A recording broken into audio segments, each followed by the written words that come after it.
Kevin Nicholson here, and we are at Ronin MMA in Ottawa with the Ninja of Love, Nick Denis. Now, Nick is a UFC veteran. He has 11 wins and 3 losses, and 10 of those wins are by knockout.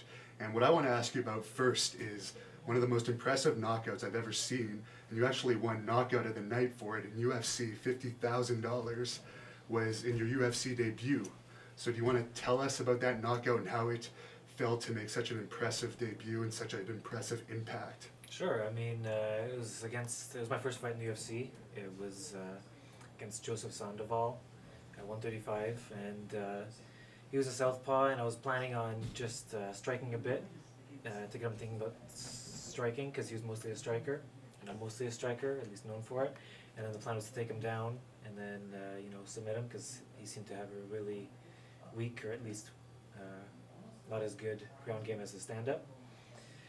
But next thing I knew, like, the fight started and I started hitting him, and I realized, like, the first punch I threw at him, even though he blocked, he kind of shelled and it hit his forearms, but you could tell he really didn't enjoy it, and so I just stuck with it, and next thing I knew, the fight was over, and yeah, it felt unbelievable, and getting the knockout of the night bonus was obviously insane. I mean, one, it was an honor, and two, I like money, so it's good.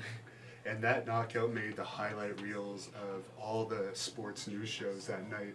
What was it like to suddenly be known after you fought a bit in Japan, you fought a lot in Canada, but for the first time you kind of got worldwide exposure? So how did that feel?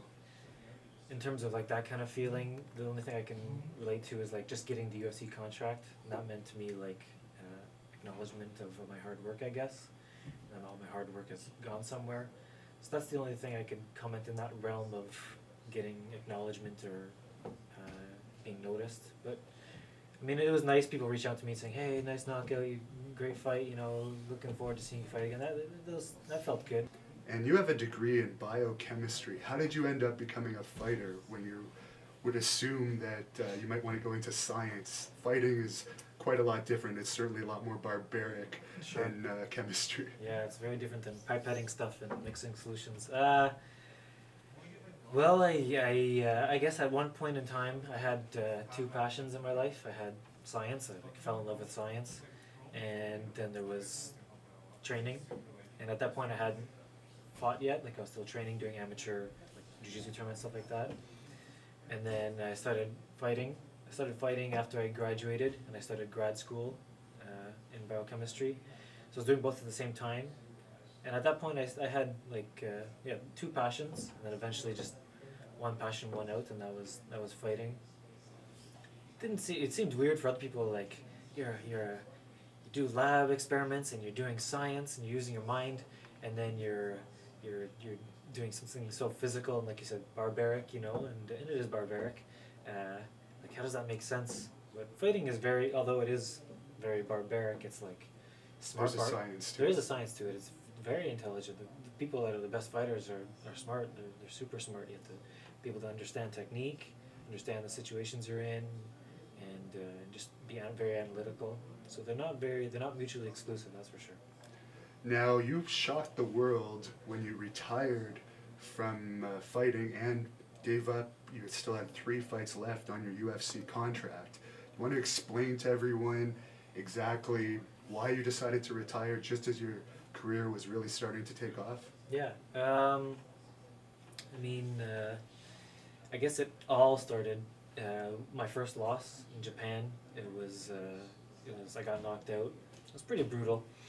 And after that, I was still in the lab, and so I did some research, looking at peer-reviewed journal articles on studies of concussions and things like that.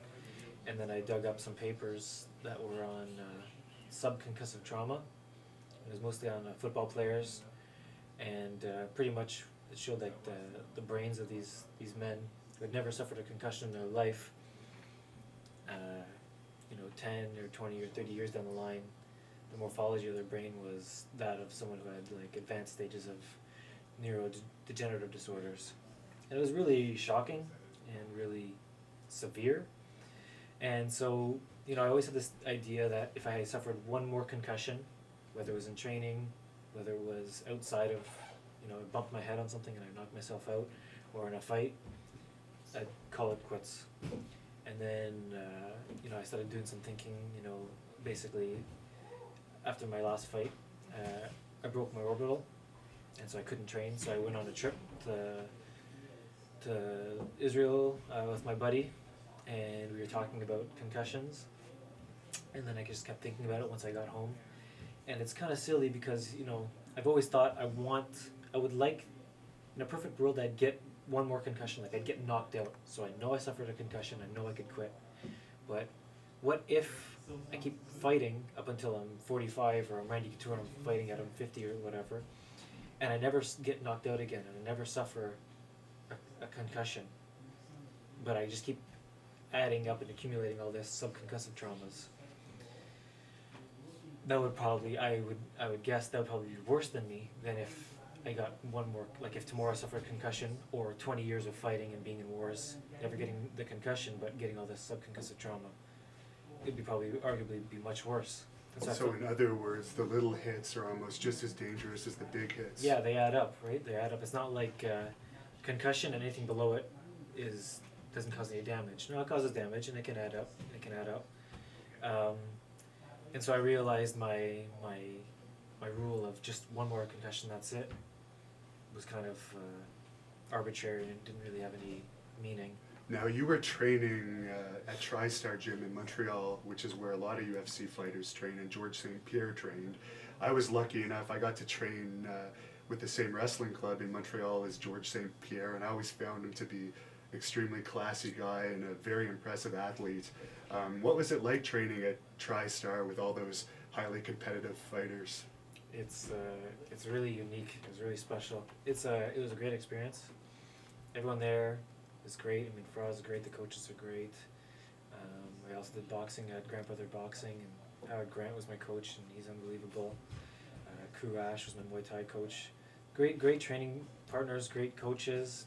The atmosphere is completely different. I mean, you go to the pro sessions and it's like there are dozens, like 20, 30, 40 pro guys, UFC champion here, all UFC fighters, Bellator this, and it's just it's totally different. And you're basically going to war every time you go into practice. So when you're talking about concussion risks, right, you're actually sparring with people and getting hit in the head in practices as well. So it's not just the actual fights where you're suffering that trauma. Yeah, the fights are actually nothing. The fights are nothing. It's 15 minutes or less, because none of my fights have gone to decision. The fights are really nothing. It's the training. You got all your coaches want you to train hard. This one coach wants to see you spar. This coach wants to see you spar, and like you said, all my training partners are like UFC fighters or other guys that aren't in the UFC but are just as good or even better. There's amateur guys at TriStar that are better than UFC fighters, no joke. And like, not only are they amazing, but they're all hungry. They're all training hard. They're all in phenomenal shape. So yeah, the training is what kills you. I mean, you can't not train and then fight in the UFC. I wouldn't fight anywhere, without training, so it was kind of like a easy decision. Now, I wanted to ask you, I'm a big fan of the original UFC, back when it was truly one martial art against the other, and it was even more barbaric than it is now, because right now there's a lot of rules in place, and it's much more of a sport than kind of a war and an all-out battle like it was originally. And my favorite from those days was Dan Severn, who I was lucky enough to have manage me once in the professional wrestling world. And I'm curious to know, who was your favorite UFC pioneer, as I like to call them? Yeah, I loved early day Vitor when he was like 18, and I remember the first time I saw him fight. He listed him as, I think, like jiu-jitsu black belt or whatever. I was okay, he's a Brazilian, he's gonna take it to the ground or whatever and fight off his back or whatever. And no, he just runs after and chases you to the, like, I think it was Tito or Vanderlei, I can't remember, maybe both of them, and gets them to the cage wall and just bop, bop, bop, bop, bop, and it's over. And he'd knock out everybody. And he knocked out like Tank Abbott and all those guys, like, and just crisp, straight punches, super fast. He finished everyone in 20 seconds. So I was like, who's this guy? This guy's crazy. So I vividly remember being super impressed with the early Vitor Belfort. Now, you have to be pretty fearless to be a UFC fighter. It takes a lot of courage. You're basically stepping into a cage with the intention of either knocking someone out or submitting them or getting submitted. So I want to ask you, do you have any fears? What are your fears? Fears. Nothing related to fighting. I mean, the idea of someone knocking you out, I guess that's scary, but I would never fear it. I mean, I guess my fears are like not accomplishing goals or not doing what I want to do in life.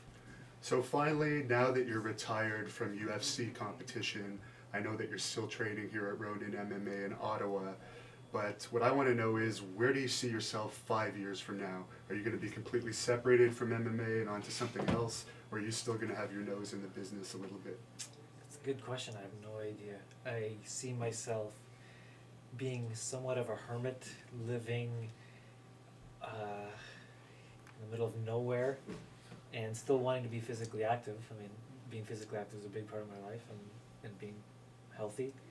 So I'll probably still do some sort of exercise, whether it's jiu-jitsu or hitting pads or, you know, jogging or cross-country skiing, or I don't know.